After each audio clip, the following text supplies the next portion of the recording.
L'objectif de cet exercice est de calculer la limite lorsque x tend vers 0 de 1 moins cosinus x, le tout divisé par x facteur de 2 moins x multiplié par tangente de 2x. On va noter dans toute la suite f de x l'expression dont on a à calculer la limite en 0, et on va tout de suite regarder si les opérations sur les limites fonctionnent. Comme le cosinus tend vers 1 en 0, le numérateur tend vers 0, le dénominateur quant à lui tend vers 0, puisque c'est le produit d'un terme qui tend vers 0, d'un terme qui tend vers 2, et d'un terme qui tend vers 0. Donc on a affaire à une forme indéterminée du type 0 sur 0.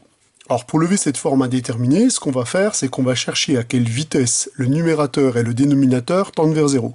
Pour ça, on va chercher un équivalent simple du numérateur et un équivalent simple du dénominateur. Ici, notre expression est un quotient, et on sait que les équivalents passent bien avec le quotient, et le dénominateur est un produit, et les équivalents, ça passe bien aussi avec le produit. Donc, a priori, cette limite va se calculer rapidement. Effectivement, si on regarde les équivalents usuels du cours, parmi ces équivalents, on trouve le fait que 1 moins cosinus x en 0, c'est équivalent à x carré sur 2. De plus, si vous regardez les termes qui sont au dénominateur, on a tangente de 2x, toujours grâce à un équivalent du cours, qui en 0 est équivalent à 2x.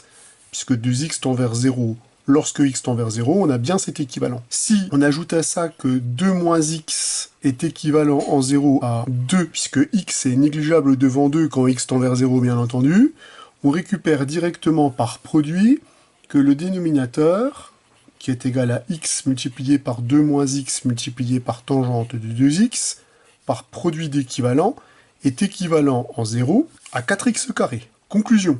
Comme on peut bien faire des quotients d'équivalent, notre expression f de x est donc équivalente en 0 au rapport de x carré sur 2 avec 4x carré.